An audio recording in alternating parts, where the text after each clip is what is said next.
अनिल अनाद अनाहत जुग जुग एक वेश। आदेश तिसे आदेश आद अनिल अनाद अनाहत जुग जुग एक वेश।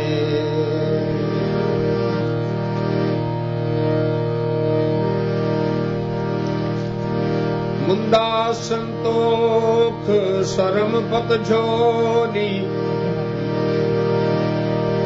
ध्यान की करो बेबो। हिंथा काल कुआरी काया जुगत डंडा परते।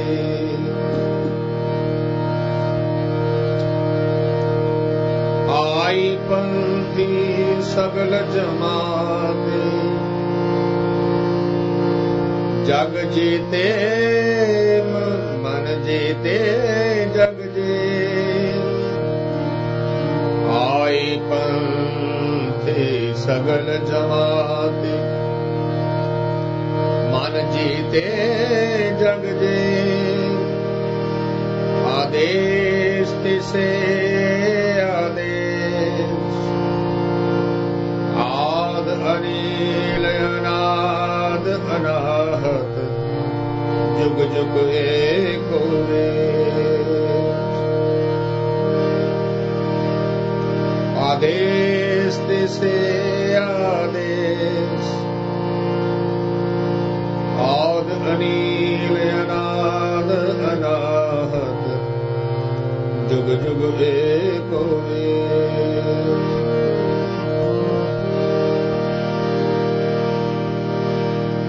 भुगत बयान दया भंडारण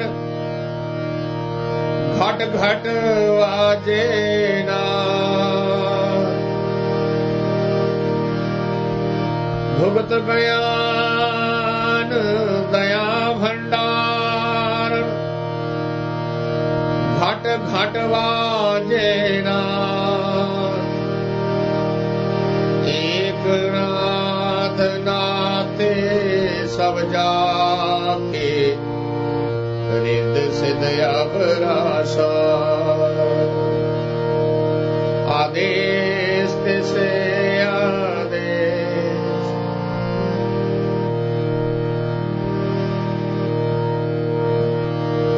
आदेश तिसे आदेश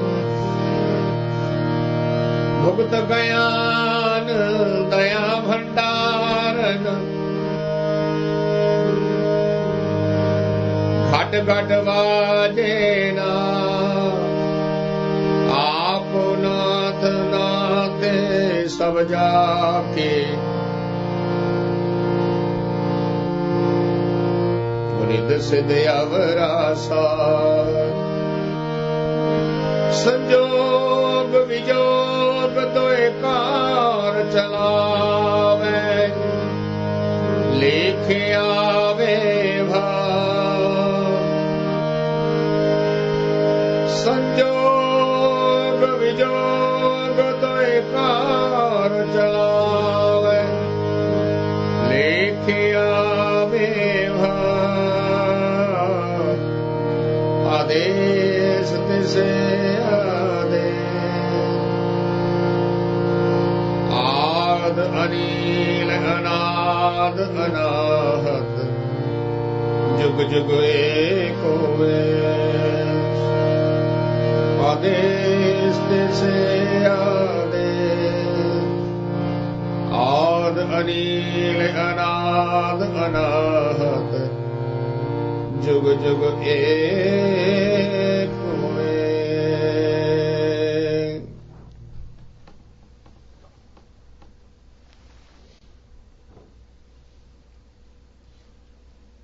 From the last sitting together,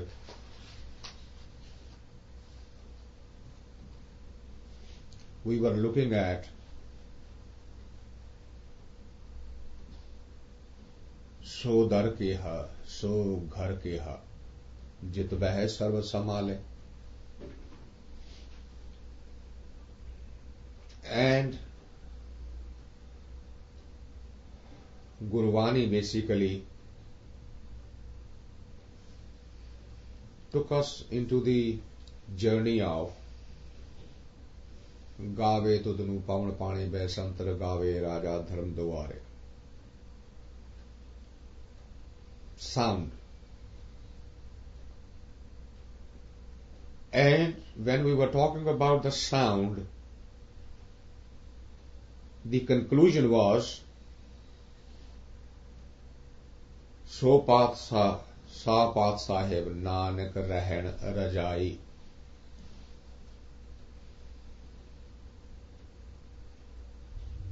Everything is His will, and unless you understand that and accept that, unless you surrender to that, you will be playing in the realm of duality.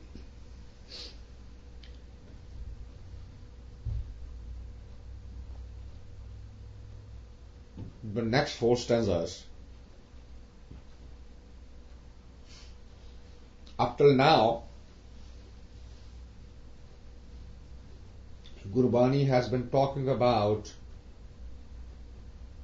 all the methods and the processes, rituals that were given to us by Vedanta.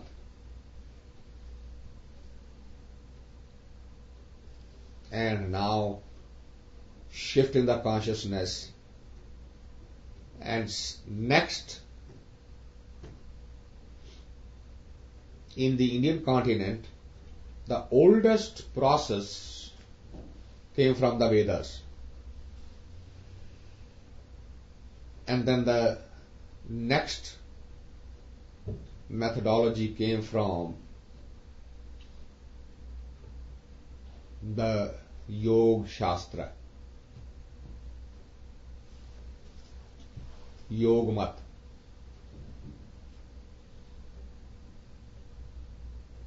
We have talked about it briefly, that the Yoga Shastra started with Patanjali,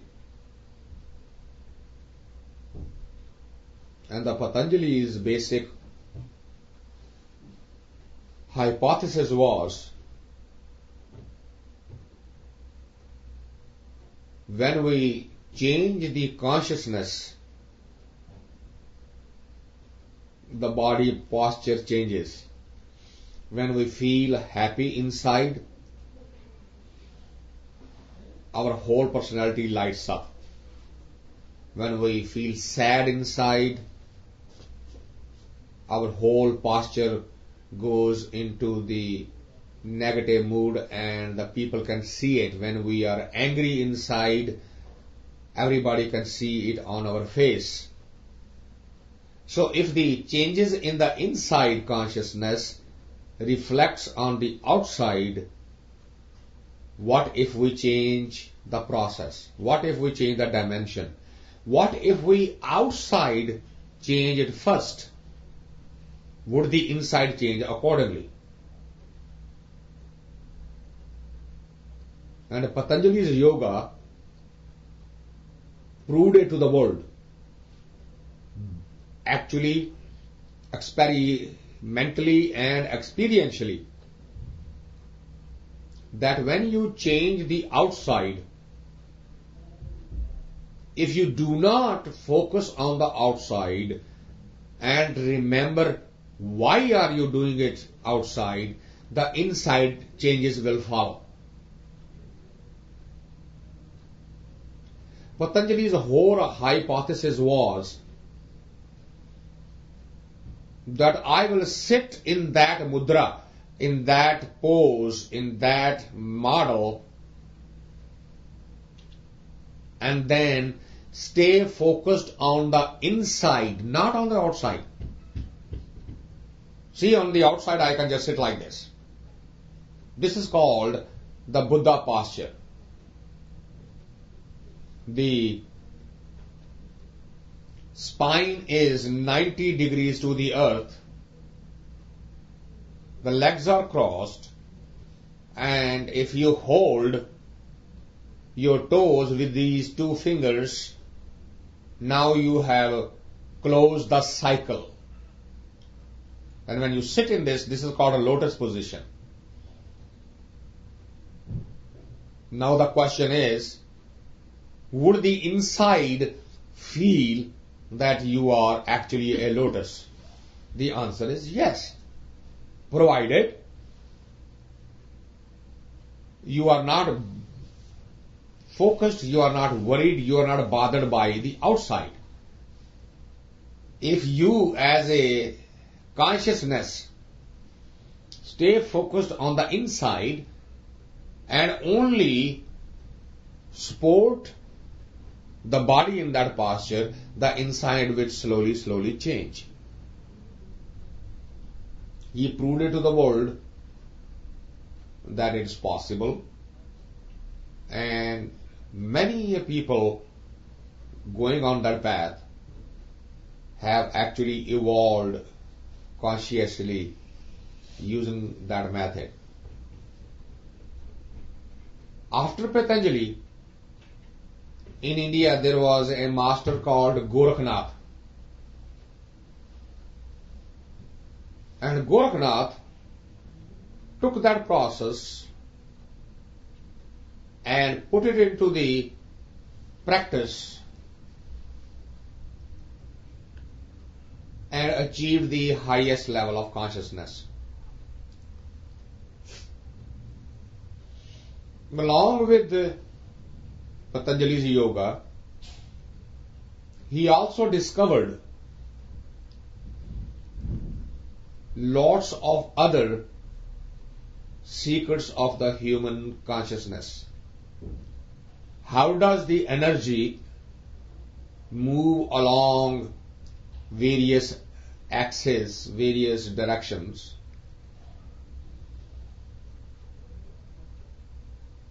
And he taught that to his disciples. One of the secrets he discovered was what is today utilized in China called acupressure. And out of acupressure came the acupuncture. Most of you are familiar with that. Acupressure means that when you put a pressure on certain physical spots on your body, it has a corresponding effect on the movement of the energy, life energy within.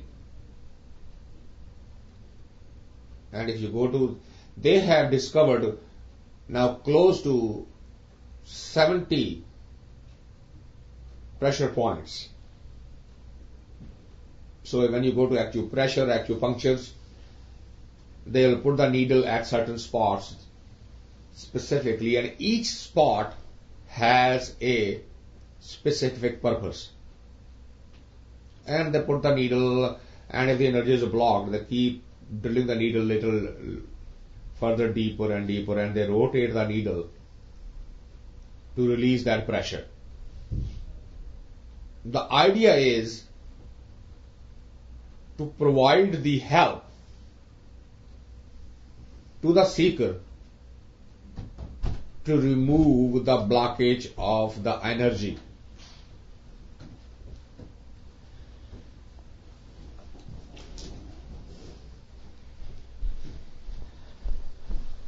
One of the very common spot where the energy blockage is on our earlobe, this spot right here, earlobes.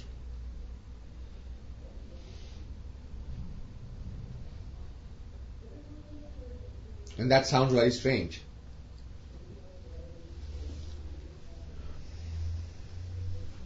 In the Judas tradition, Jews discovered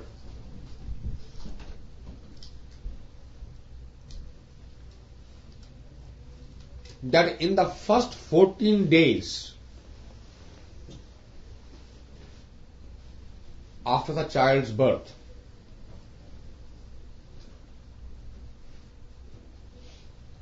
if you were to do the circumcision,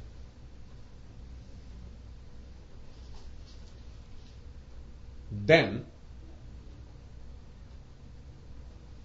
the child's intellectual capabilities would be much higher than the average.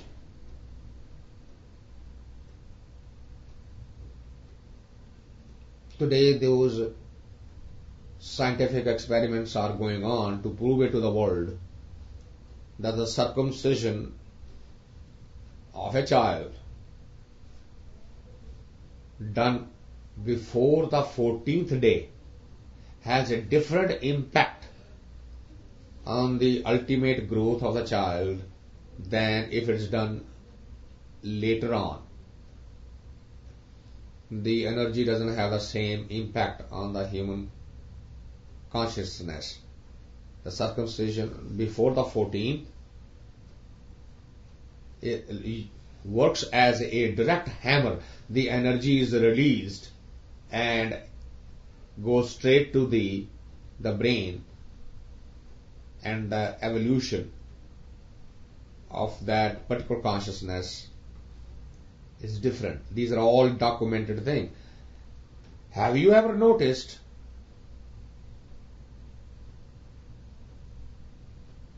why is there so much fascination with the people born in the Judas or Judaism tradition?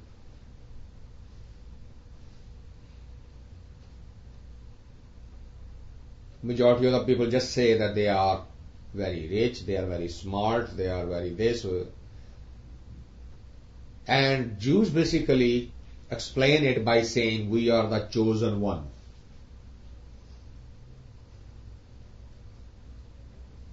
There's nothing, the reality is there's nothing chosen about those particular people.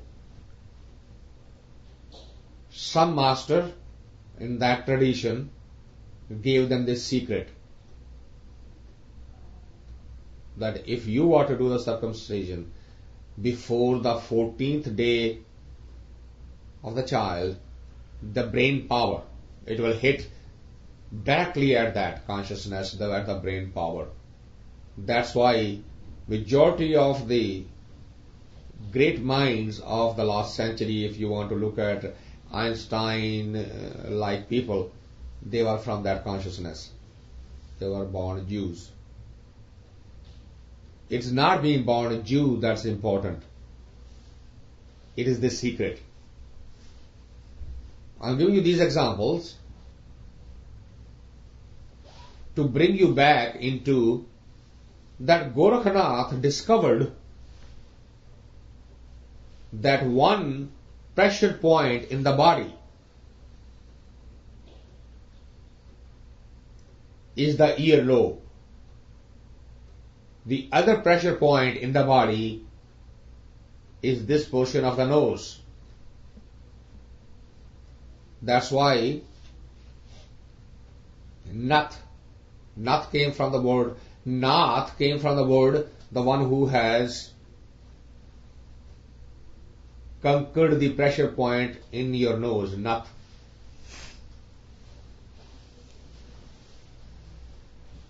So what happened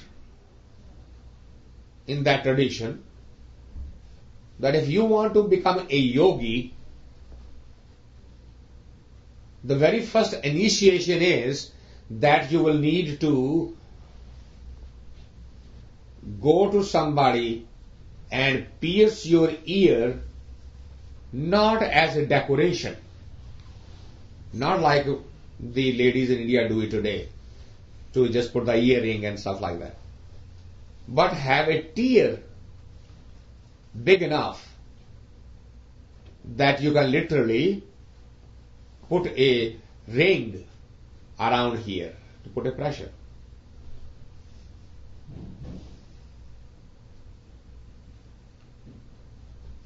We did not understand, they did not document it. The inner circle of Gorakhnath knew this secret. The outer circle basically just copied. I am becoming a yogi, so what does that mean? I am going to tear, and put a little ring here.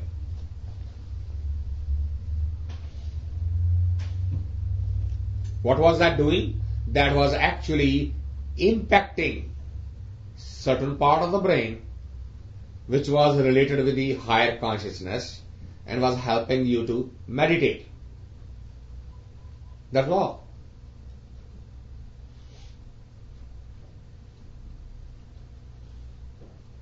Similarly, piercing the nose and sticking an object on both sides was helping to release some energy in a certain spot of the brain. This is what is in India called nath, and from nath the word nath. Now I gave you this whole background that up till now, up to the 26 stanzas, Gurbani was talking about the methodology that was given by Vedanta, which is basically meditation around the water. And now it's moving on to the next popular methodology in India, which was basically adopted by Yogmat.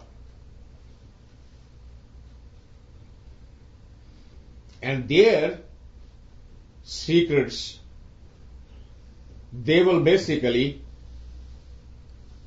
light the fire and sit around the fire to meditate.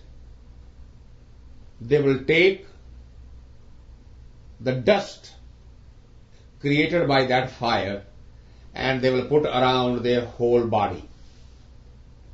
They will sit naked and not be attached with any worldly pleasures.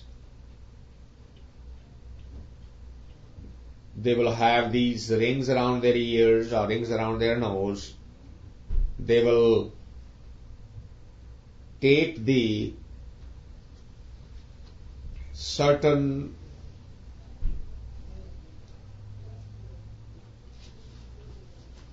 milk from the tree, bor da dudh. I don't know how to give you the equivalent in that. Sap. Tree sap.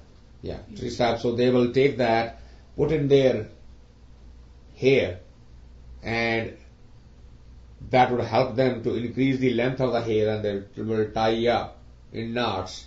Jatan kehde sir.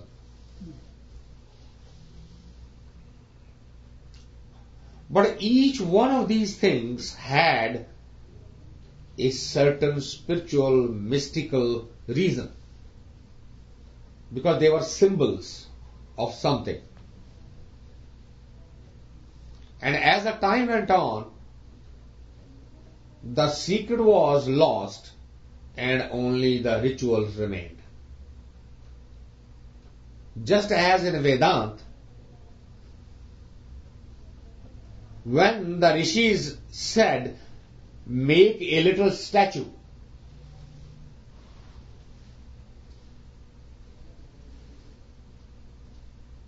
and pray to it.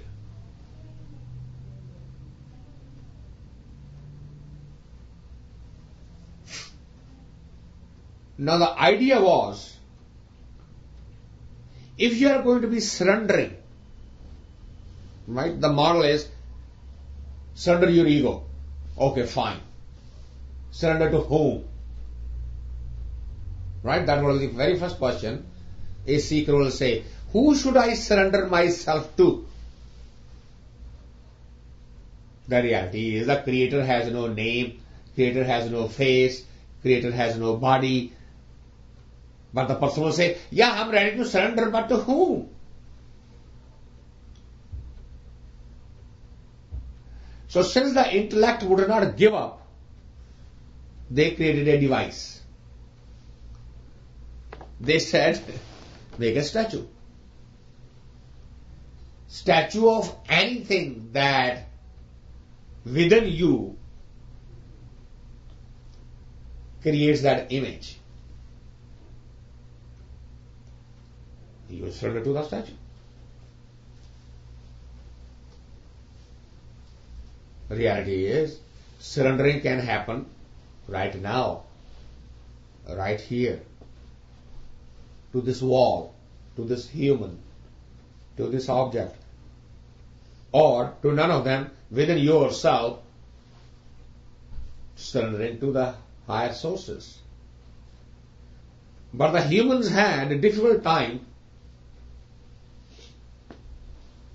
in accepting that model, surrendering to the higher self. So they created a device. The device was create a statue.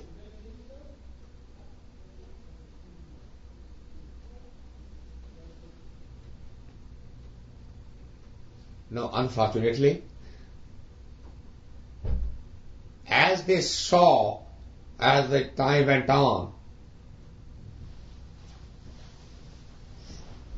father's son sees the father bowing to a statue. He doesn't bother to ask the father, why are you bowing to the statue? He just notices and he starts doing the same thing. That's it. And he has no clue. And slowly, the secret is completely lost. All remains is the statue and somebody bowing to it. That's it. Just as Patanjali said, when you are sitting like this, imagine yourself and watch yourself. What are the inner changes? People forgot, did not pay attention, and slowly, just go sit like this, or breathe like this, or bend like that. You got the idea. Which is what is going on today, even in a Sikhs. Guru said, look in the world. The world is documented in this Granth. And the Sikhs forgot about the word, what is in the word, what is behind the word. Granth became everything.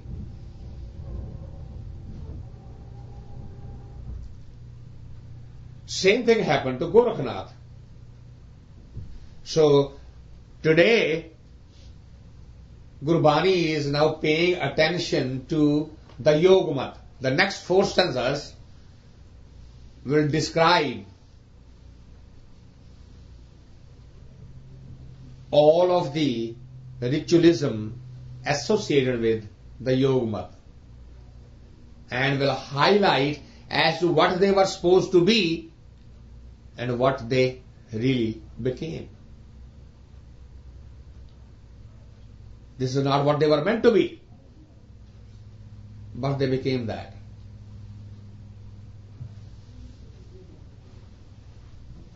So, with this background and introduction, I wanted to tell you what's the relationship of the 26th stanza to the 27th.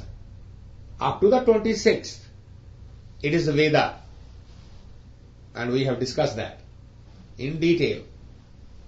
The 27th starts the traditions in the Yoga Shastra.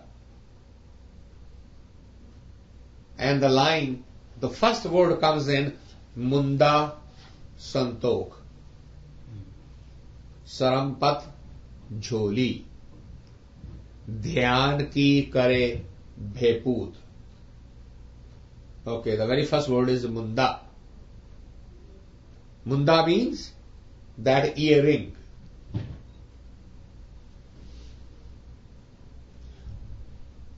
So Gurbani says that earring that you are wearing,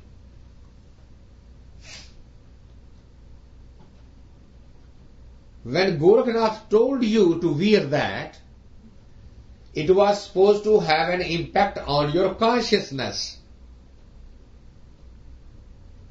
And what was that impact? The impact was santosh. Santosh means contentment.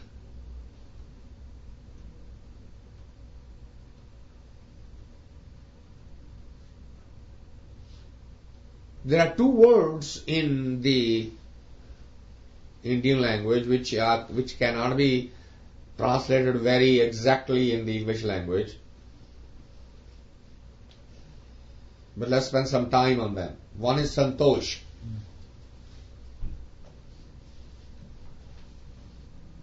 The other is daya. Daya means mercy.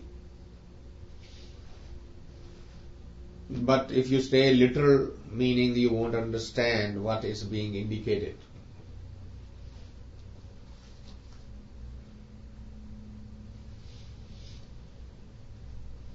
Contentment or santosh literally translated means that whatever is happening, whatever is given to you, whatever is available to you,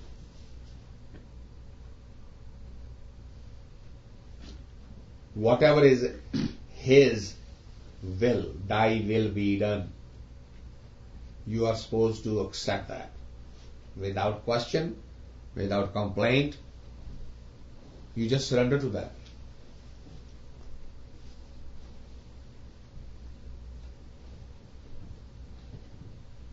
Santosh, the contentment, is associated with your inner self. And the daya, which is mercy, is associated with the other.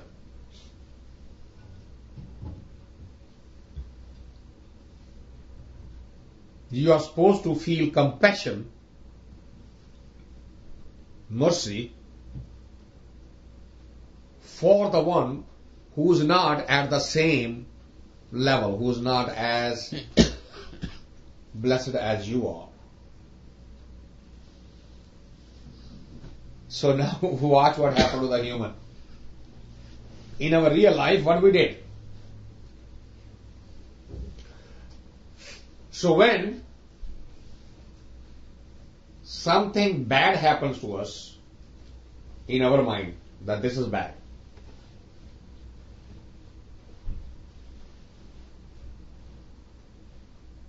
what do? We complain. We say, why me? When something. But if the same thing is happening to the other, then what do we say?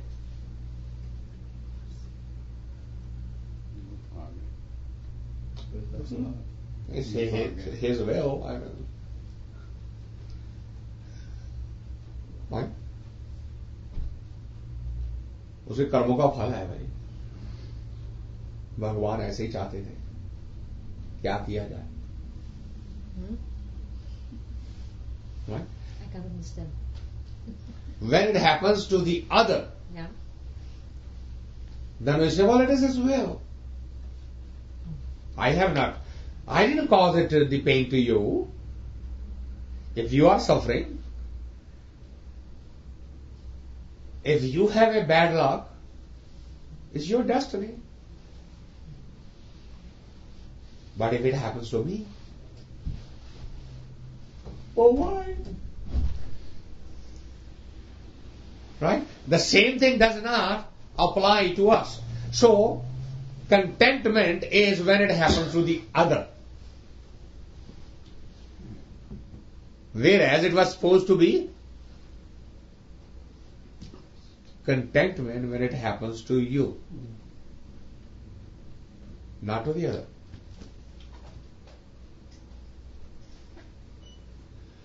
And Daya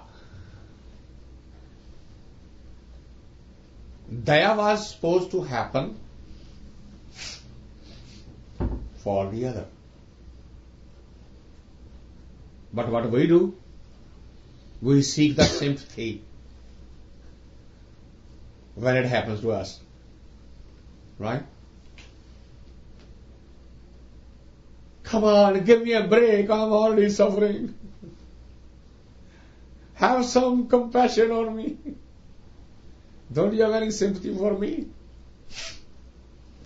Right? So we turn the equation completely around. Contentment when it's happening to you, and the mercy when it's happening to somebody else. That's what these two words were meant to be. But we changed it.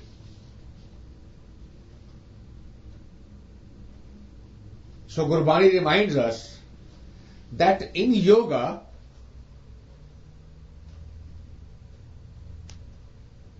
when there was a munda, a ring in the ear, actually you can, you'll be surprised. In India, when a child does not understand something, there's a teacher amongst our staff. What we used to do? The teacher did not know, okay, why I am picking the ear. The reality is actually you are not supposed to pull the ear. You are supposed to massage the ear. Not to hurt the child, but to revive the energy so that the brain, that particular message that is not going through the brain, can get through so that you can release the energy. Restart it. Restart. Yes, that's right. Reset button. It is literally. Reset. As a matter of fact, you can try amongst yourself. When you feel angry or when you feel too sad, just take your both ears and just massage them. And you'll be surprised within a few moments. The mood will change. Has to be both. You may have noticed few children that they like to play with the earlobes of the parents when they are drinking milk. I don't know how many of you have noticed that. Yes, You put them in your lap, the child's hand immediately go to your ear. They want to play with it. That's instinctive with them. So Gurbani says, Munda Santokh. That munda, that ear ring, actually was supposed to create what? Santokh, contentment in you. And you forgot about it. All you did, tear the ear and put a ring, and you became a yogi. You forgot what the inner secret was. Munda Santokh. Because every word in these stanzas are going to be extremely, extremely significant, and that's why I'm spending so much time to give you the background, that it is not that simple just to read these things and continue repeating it. Munda Santokh Sarampat Jholi. Now joli, which is a kind of a scarf when they put their robe, yogi has that, because they always wear only one cloth. One cloth is supposed to cover the entire body. Even today, if you go to Maharashtra, you will notice that the women folks use only one cloth. They tie that first as a sari, then they bring the same thing up around their shoulder and they cover their upper part of the body. They don't know why they are doing it. One may say they are so poor that they don't buy other clothes, but that's not it. That tradition was ancient and way, way back.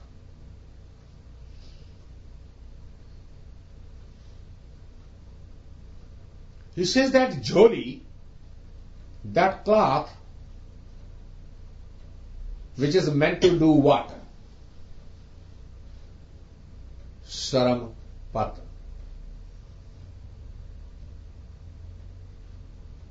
Now, if you read the literal translation in the sticks, in the books,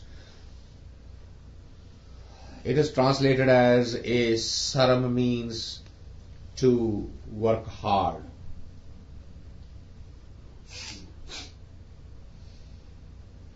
I'm not really completely in agreement with that. I would like to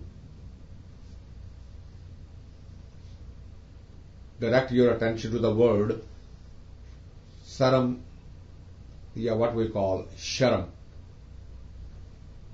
lajja. It is a very, very Indian tradition. I don't mean any disrespect to those who do not understand or who do not follow that.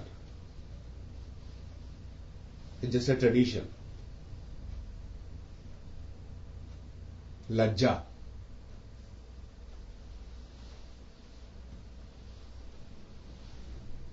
Why is Gurbani putting so much focus on lajja?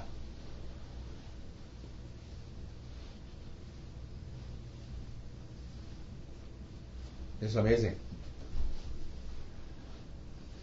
It's really amazing when I go deeper into this. Let's first take the example of, and it will help you to understand the word lajja very well.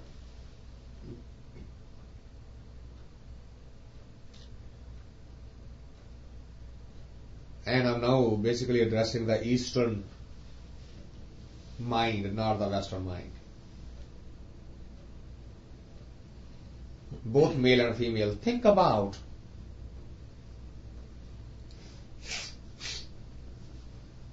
when you're married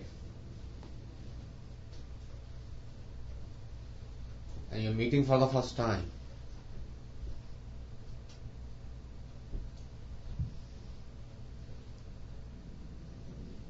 And a tradition in India, I don't know how many of you still remember, was ghungat. Veil. A veil. Was a veil meant to hide the face? Not at all.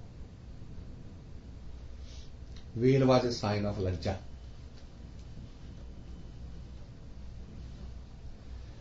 Even when you lift the veil, and the female will still be hiding. Isn't it? Can you visualize yourself? The ghungat wasn't hide your face. Ghungat was that lajja, that saram, that hiding. So what happened when that was hiding was going on? What did it do to you? When the female is hiding, what happens to the male? Aggressive. More desire, isn't it? The energy goes higher. More attraction.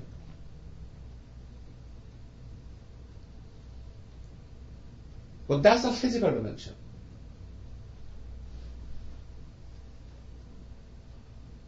Why they hiding in spiritual?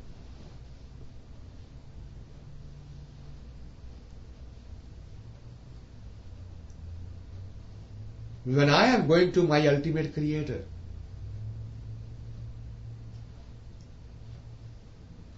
what is there for me to show the ultimate creator?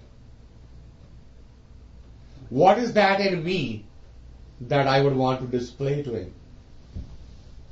Myself. Is there anything worth? Everything there to hide, everything there to be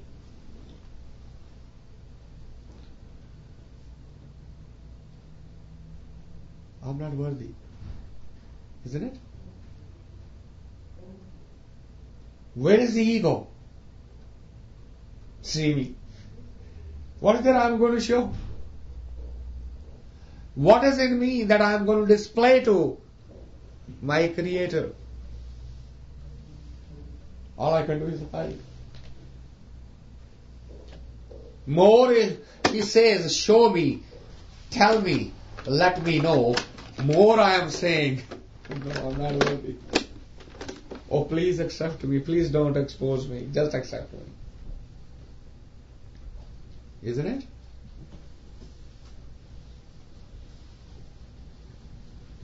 Can you see that? What I'm going to show, what I'm going to display, what else I'm going to claim when I'm appearing myself in front of my Creator. It doesn't matter what my achievements are. Isn't it? Think about it. Take a moment. Meditate on this thought. When I am facing my ultimate Creator, what is it that I can claim? Who am I? What am I? What I should be rewarded for? What I should be acknowledged for? What I'm going to do? Any achievement of any kind in front of the ultimate Creator, how much is the importance? Can you imagine? The saram, the lajja.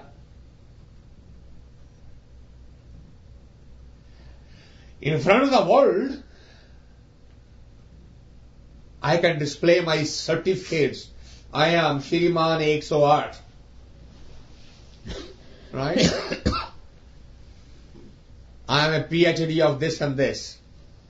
And the world can be very impressed. Is it the same possible if I go there? Can I display my degree in front of him and say, look, this is what I achieved? No. That is saram. That's lajja. And you will know, more the lajja, more the desire, more the need to know. Look at the secret of the word. Munda santok saram pat jholi.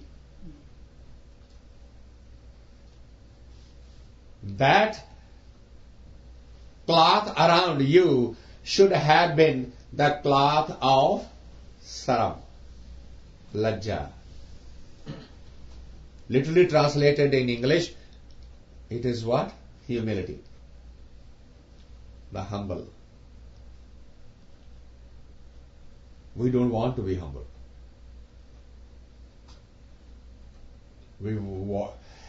In front of everybody in the world, we want to be somebody. All right, okay. In the outer world, you can be somebody if you insist. But are you going to follow the same characteristics over there also?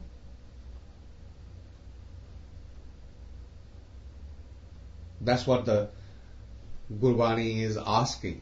That's what this is raising the consciousness and saying, Munda Santok Sharambhat Joli. What you are wearing should have been actually that lajja, that sarab, that humility.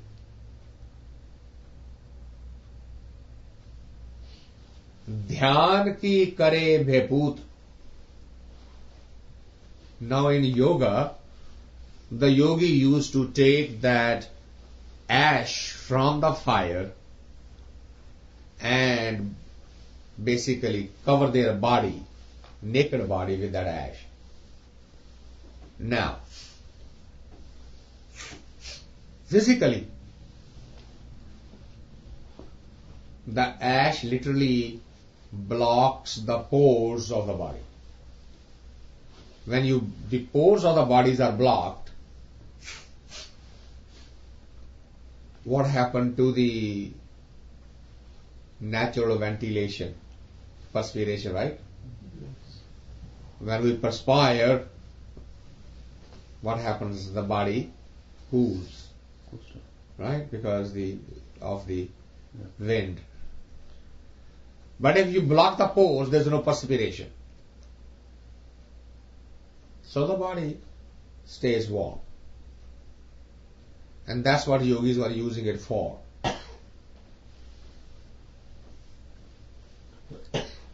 And Gurbani says this was not meant to be.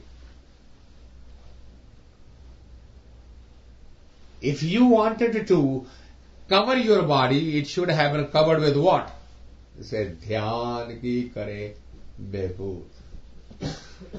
Every pore of your body should have been into the meditation.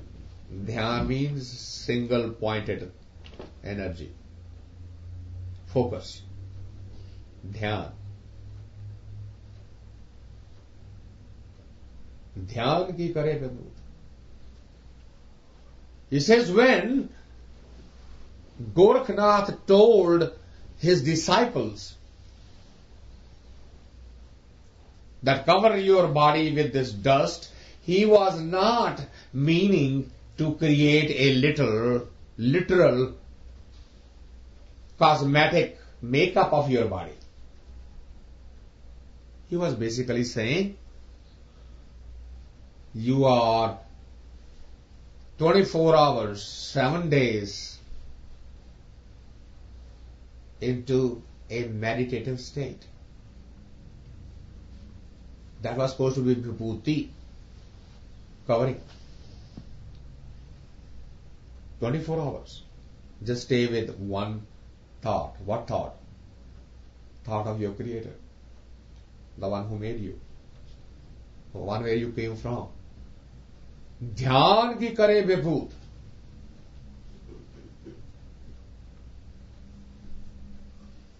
Khintha kal. Kuwari kaya. Jugat danda pratit.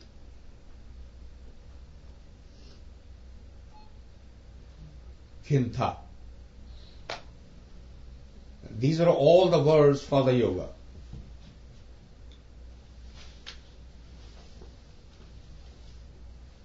What should be your khintha? Gurbani says kal. What does kal mean?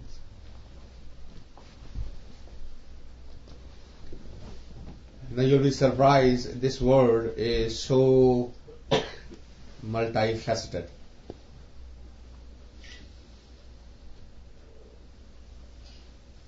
In Punjab, when there's no rain and there's a drought, what do we say? Kal pੈ ਗਿਆ. है ना?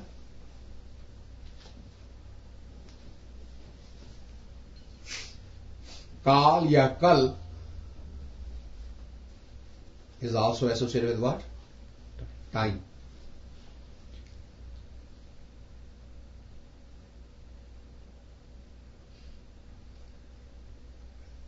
Khintha kal. When it is translated as time, time is associated with life and death.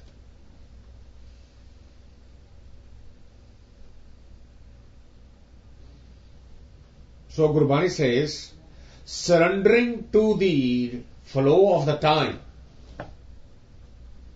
should have been your kintha. Again, what does surrendering to the time means then? Surrender to the time means what is. No question, no doubts. Why is this happening? Well, it is happening because it is supposed to be happening. Why to me? Well, you need it. What do you mean? I need to be hungry? I need to be suffering? Oh, absolutely. Absolutely. The nature knows. You don't. Nature knows what is required for the evolution of your soul. There is a beautiful story in a Sufism that a master with his disciple went to a village. Those villagers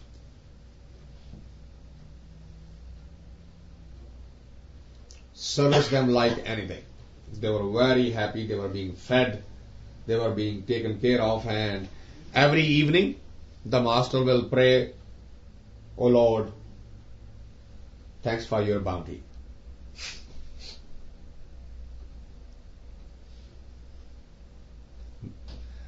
When they went to the next village, for 4 days they were hungry, nobody came to ask them anything. Nobody cared. And every evening the master would say, "Oh Lord, thanks for your bounty." On the 4th day the disciples lost their patience. So wait a minute. What is the bounty? We've been sitting here, we don't even have a glass of water here, and you are praying thanks for your bounty. Where is the bounty? And the master smiles. And he says,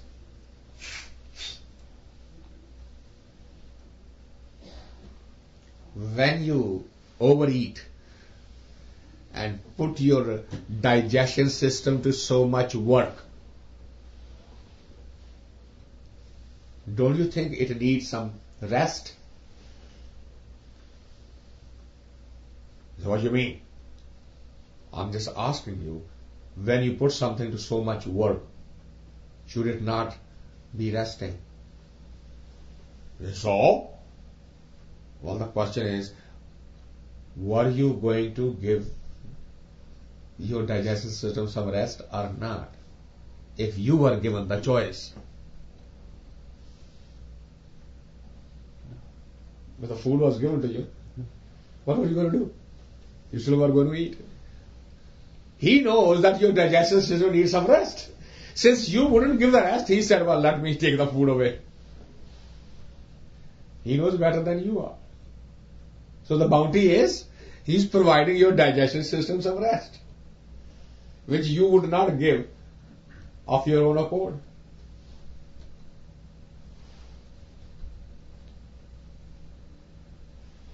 When the nature gives us something, whether it is pleasurable or not, so much pleasurable, the nature knows. We don't.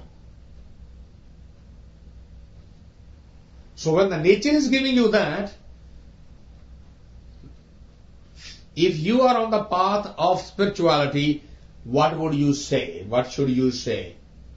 Eti duk bhuk sadamar ihbe daat teri datar. If this is, what did the Christ say when he was bleeding to death? Thy will be done. It is that awareness that whatever the body is going through,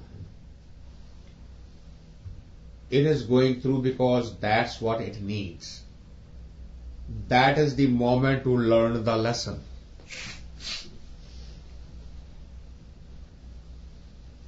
That's what is Khintha Kal. Go along with the time. Accept, surrender, without judgment, without complaint. Khintha Kal, Kuwari Kaya. Now if you read Rajneesh, he takes these lines and he runs totally in a different direction. Kuwari, he means virgin, and he goes after the Tantra. I mean, not that the Tantra didn't exist. There was a tradition once upon a time, and that's documented in Tantra. And the tradition was that when the male and female energies are at their peak, if they mate from a spiritual place where the flow of the energy is not downward, right? I don't want to be too graphic about it, just you can imagine. But the energy actually is blocked to go upward. Male will use the female body and female will use the male body to do what? As the energy wakes up, stops its flow downward, block it. So what happens, just like, have you ever seen the dam flowing downward? When the water flows downward and you put a block, what happens to the water? Isn't it? It will hit the boundary and go backward. Can you visualize that? That was what the theory of Tantra was. Theory of Tantra was, first wake up the energy in your body through sex. But the objective is not the sexual gratification. The objective is to wake up the energy and change its direction. The gravitational pull, which is toward the downward direction, put a block. So consciously go into the act of sexual intercourse, but don't let the energy flow outward. And more you hammer the energy to go backward, more it will open up the blockages and will start going backward. That was the Tantra. And lot of people have gone to the higher consciousness using this methodology. What happened then? In India, then started a tradition. Tradition of what? Have you heard the word Devdasi? These Brahmins will basically go to every family in the town, village and say, one girl is supposed to be given to the mandir to become a Devdasi. And the objective of the Devdasi was to help the Brahmin achieve the higher states of consciousness. So what that became then? Complete physical gratification and nothing more. Slowly, that tradition was completely killed. There is no more Tantra in India. Because nobody followed the real purpose of why a female energy is required for the male.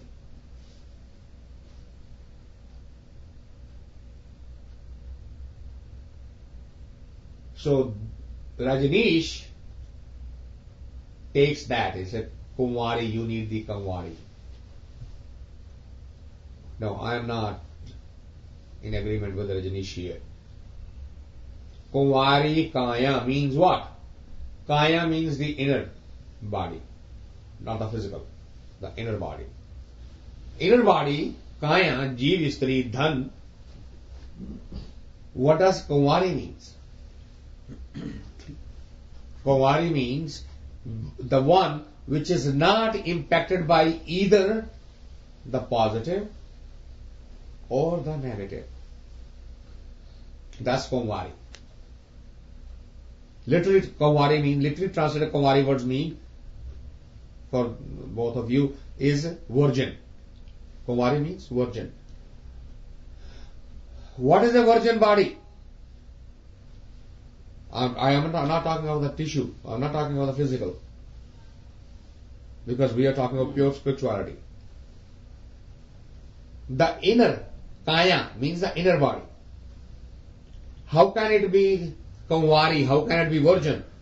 It can be virgin if it is not impacted by either the positive or the negative.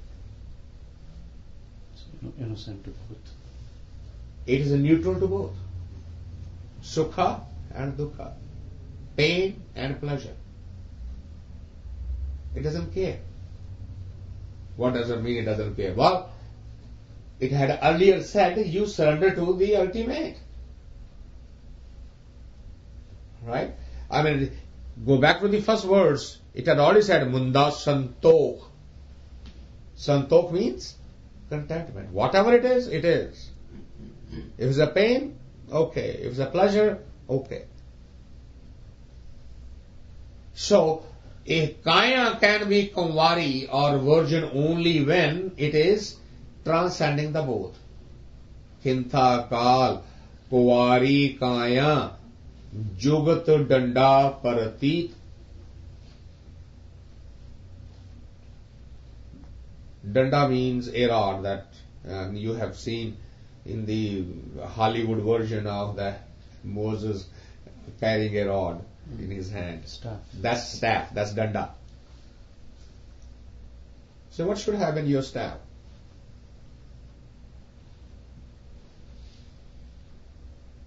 Staff should have in Jugati, means the technique, the meditative technique, and Pratit.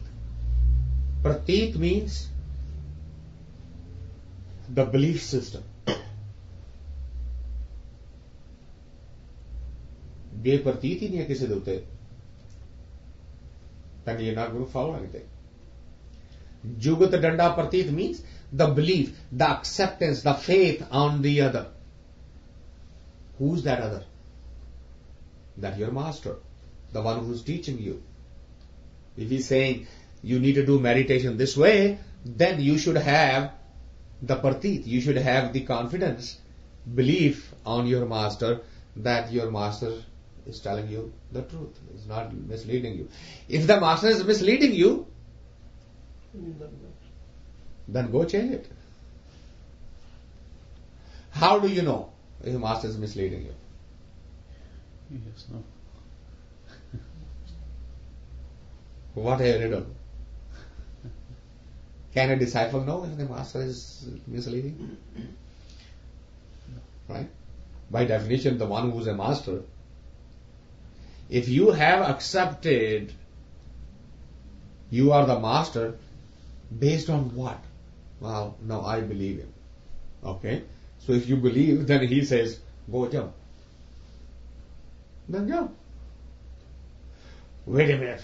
All dies. How do you know? There's a beautiful Zen story.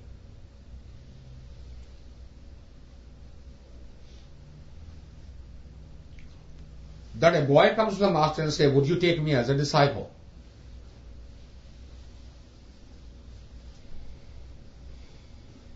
No, his reputation was that he will always take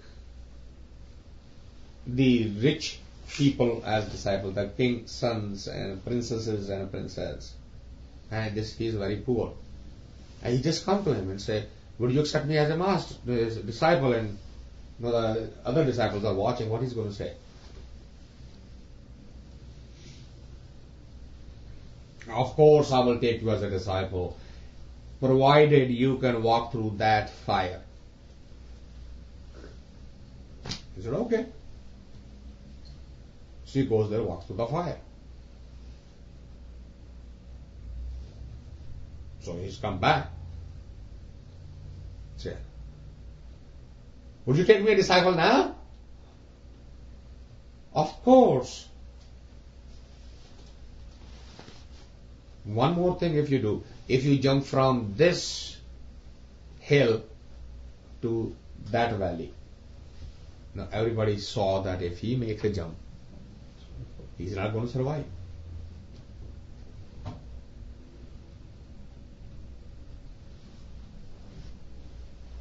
He said, okay. Before he could even stop him, he jumps. And nobody can see his body, nobody can see him. Everybody is thinking he is going to completely broken into pieces. They all go, and he's standing up and he's laughing. He's like, and now the master is mad. You idiot, you fool, why did you jump? Well, you told me. Oh yeah, I told you, but I never meant it to be. And the disciple looks at the master and says, well, I don't think I want to be your disciple anymore. Don't say anything that you never, not to me. And the story says, the master was still there and disciple got the enlightenment just at that moment. I said, don't tell me. Why I want to be a disciple of a master who says something that he doesn't mean? There was no fraction of a moment. There was no hesitation at all. Should I go or should I not? That question was not even me. You are the master and the disciple. You said, if you go from this hill to that valley, that's enough. It's done. When there is not that much gap, that's what a master and a disciple relationship is. Not a fraction of a doubt.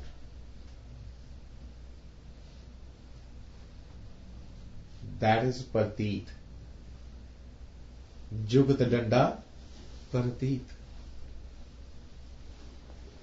That's the acceptance of the master. Now this is a completely, absolutely contrary to the Western thinking. Do you know that even there is a constitutional law that if your captain gives you an order which is unethical or illegal, you can refuse to follow? Do you know that? Even in the army. If the captain says, go kill that civilian who's completely innocent, you can refuse.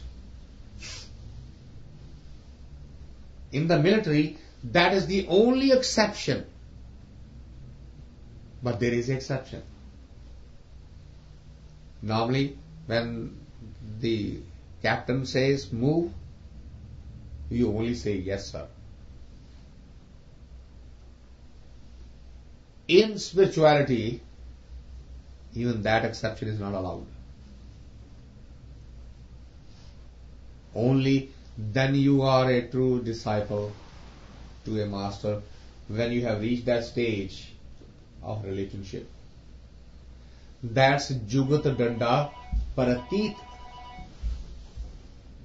Sorry. I Panthi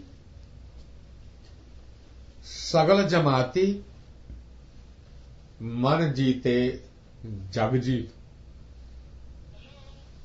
I is a name of a particular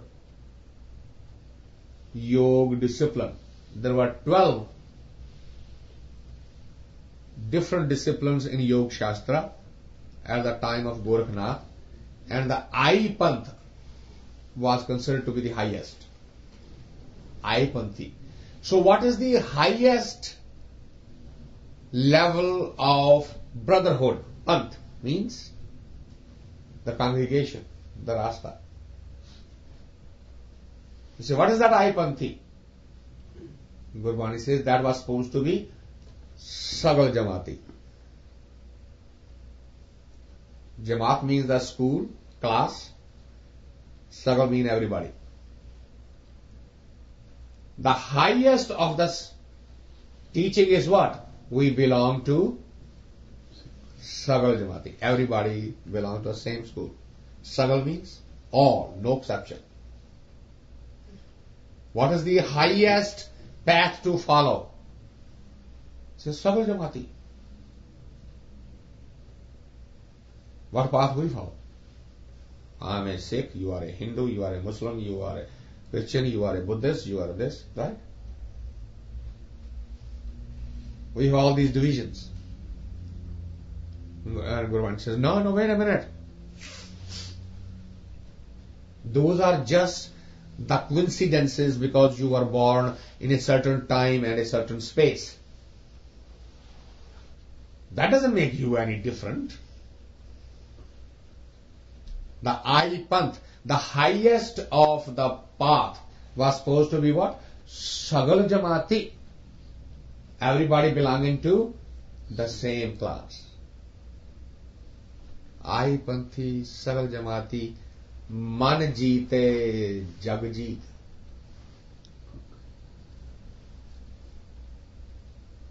It says, what was the purpose of what is being the king of all?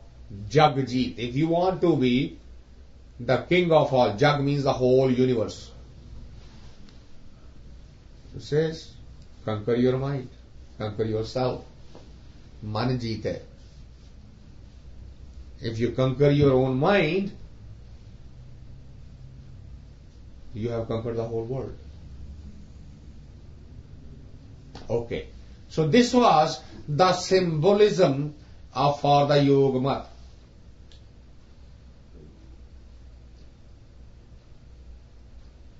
What is the central theme?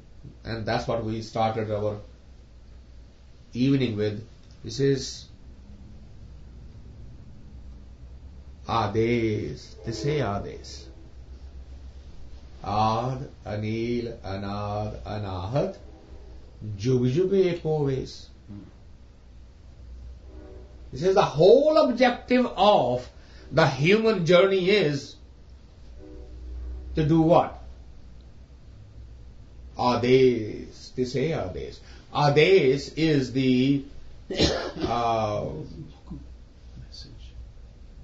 जिसमें तकिया कलाम कह रहे हैं, the main word of the yogi. They just Blessing. Ades. This is what is this? Nahin. The Ades is not to the human. The prostration is not to the human. The prostration should be Tise, the creator. And which creator? Should I say Ram is the creator, Krishna is the creator, Yehovah is the creator? Who should I call the creator? They say, no. Forget about giving them anybody a name. You just look at the definition. Don't give it a name. What's the definition? Ad, Anil, Anad, Anahat. Amazing. Whenever you put the word A, that's a negative. Now we have talked about it earlier that you cannot say what the creator is, but you can say what the creator is not.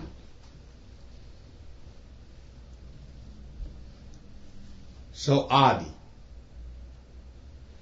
the one who was before the time, when the time was not there.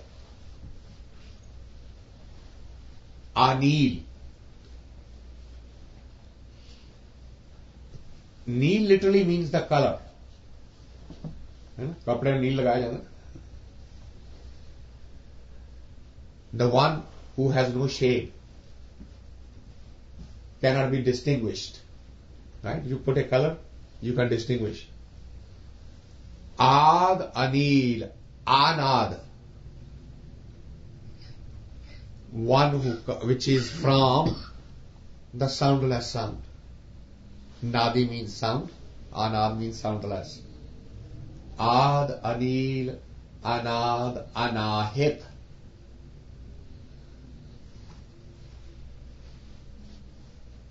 Anahit means the one which cannot be destroyed. Neither created nor destroyed. Ad, Anil, Anad, Anahat. Then what? Yug Yug Eko is. As the movement of time and space goes on, it remains exactly the same. No change. Everything else is subject to the change but that.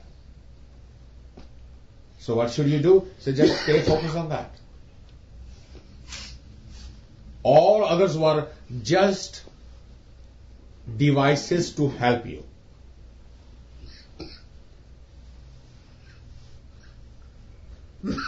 So the Gurbani is taking us on a journey. These are 4 stanzas. We have spent time on the one today. So we don't want to go beyond the time limit. Gurbani has taken the Vedanta and gave us, whether you're doing Tirth, whether you're doing Gyan, whether you're doing be quiet, silence and all that, and we have gone through those 4 methods, and then it is now taking the yoga and saying, look, this yoga meant something different, you have turned into something different, which is what all religious practices are. If you go back to the master, that master meant something totally different than what we have understood it to be and what we are putting into practice. We are just repeating the rituals. So may God help us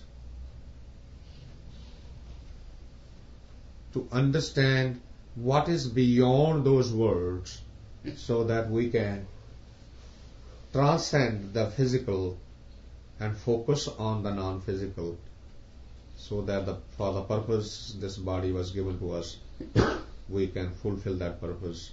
With that, I want to thank you all for coming. This is the 27th stanza, 28th, I'm sorry, 28th stanza, and when we meet 2 weeks from today, we'll continue on the journey. With that, we'll open for discussion. Thank you once all.